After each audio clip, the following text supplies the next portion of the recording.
Ok, je reprends. Est-ce que quelqu'un a... Donc, je vais avancer.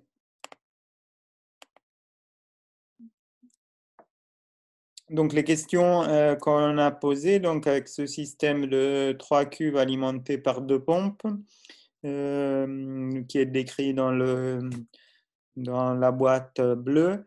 La première question, c'était quelles sont les unités de mesure de alpha, H point et QIJ? Et la deuxième question, c'était en utilisant la réponse 1 à la loi de conservation de la quantité de fluide, écrire le système de 3 équations régissant le système des cuves.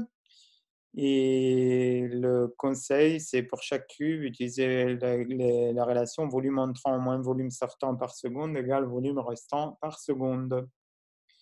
Donc, pour la première question, quels sont ce que vous suggérez?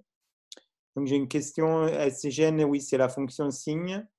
Donc, c'est pour l'instant, vous la laissez telle que parce que vous ne savez pas quelle est la cuve la plus pleine. Quelles sont les unités de mesure de alpha? Alpha, c'est en mètres carrés. Alpha, c'est en mètres carrés parce que c'est une surface, merci, et qu'on est dans le système international, on n'est pas en Angleterre ou aux États-Unis. Donc, on utilise bien des mètres. Et H point? Mètres par seconde. Mètres par seconde, donc c'est la vitesse à laquelle se remplit la cuve. Donc, j'ai noté mètres par seconde moins 1 et QIJ. Mètres cubes Pas par, tous les Q. Pardon? mètres cubes par seconde. Très bien, bravo. Mètres cubes par seconde parce que c'est un volume par seconde, donc c'est un débit. C'est comme ça qu'elle définit un débit, donc c'est un volume par seconde. Ok, deuxième question. Donc voilà, en utilisant cette réponse à la loi de conservation de la quantité fluide, écrivez les 3 équations. Alors pour le première cuve, qu'est-ce que vous suggérez?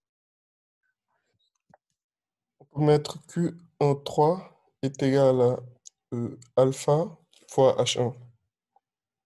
Alpha 1, H1. Oui, mais la cuve 1, il y a aussi la pompe.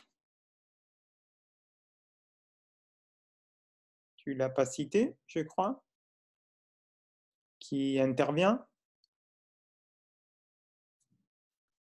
Donc, si tu reformules avec l'eau qui arrive de la pompe,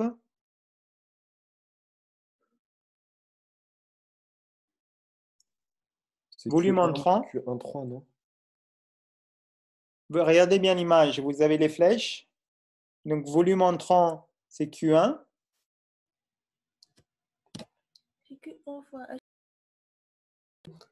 C'est Q1 plus H point fois alpha est égal à Q1, 3. Pas mal. Oui, j'ai juste un signe qui m'inquiète, c'est parce que Q1 rentre, Q1 3 sort. Donc, H.1 alpha, c'est la différence. Mais oui, c'est bien. Bravo. Je l'ai réécrit ici en mettant alpha à droite. Donc, volume entrant Q1, volume sortant Q1 3, donc c'est Q1 moins Q1 3 égale H point fois alpha. Ok, donc H point, bien sûr, ça peut être positif ou négatif, suivant que la cuve est en train de se remplir, c'est-à-dire que Q1 est plus grand que Q1 3, ou si elle est en train de se vider, auquel cas H point sera négatif. Ok, c'est clair pour tout le monde? Pour la cuve 2,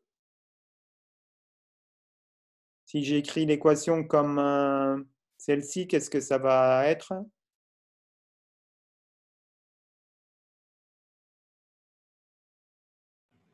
H.2 est égal à 1 sur alpha, facteur de Q2 moins Q2, 0.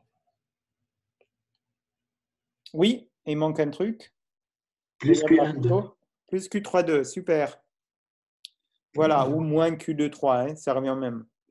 Q2,3 égale moins Q3,2. Donc voilà, donc ce qui rentre moins ce qui sort. Et pour H.3, ben, je pense que vous voyez bien le principe, c'est que il y a de l'eau qui rentre et de l'eau qui sort. Donc après, c'est toujours une question juste de bien mettre les indices. Si vous mettez là, par exemple, le 3 en deuxième, ben, Ouais, là, je crois qu'il y a un problème de signe d'ailleurs. Je crois qu'il y a une faute sur cette. C'est pas C'est moins moins Q3,2. 3,2, monsieur. Ouais, c'est ça.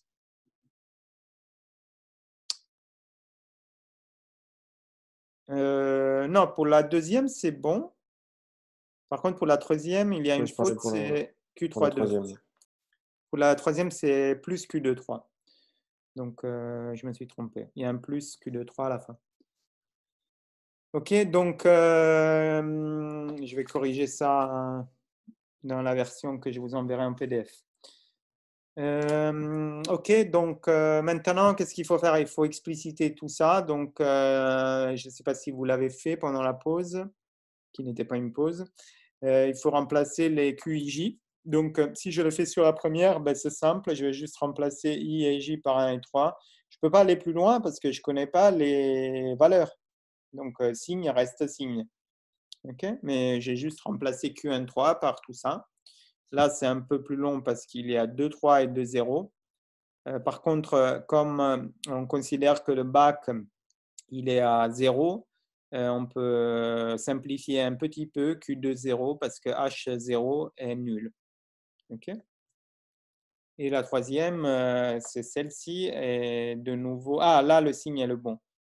Donc, je me suis juste trompé à gauche. OK? Est-ce que vous aviez trouvé à peu près ça? C'était la réponse qui était demandée à la question 2. Donc là, on commence à voir un peu comment se passent les choses sur ces trois cuves. Vous avez donc ce système de trois équations qui est quand même bien compliqué. Vous avez plusieurs non-linéarités parce que vous avez la valeur absolue qui est une fonction non linéaire. Vous avez la racine carrée qui est une fonction non linéaire et vous avez la fonction signe qui est une fonction non linéaire. Donc vous avez trois fonctions non linéaires. Vous avez beaucoup de couplage parce que H.1, donc la vitesse à laquelle se remplit la cuve 1, dépend de la hauteur de la cuve 3. La vitesse à laquelle se remplit la 2 dépend de la hauteur de la 3. Et la vitesse à laquelle se remplit la 3 dépend de deux autres. Donc, c'est un bon bazar, tout ça. OK, mais on a un moyen de s'en sortir. Notamment, on peut choisir, on va faire la chose suivante, on va choisir comme état, puisque ce sont des variables dont on connaît l'évolution, les hauteurs H1 et H2. OK? Petite remarque, on n'inclut pas dans l'état H3 qu'on considère comme une perturbation. Donc ici, vous voyez que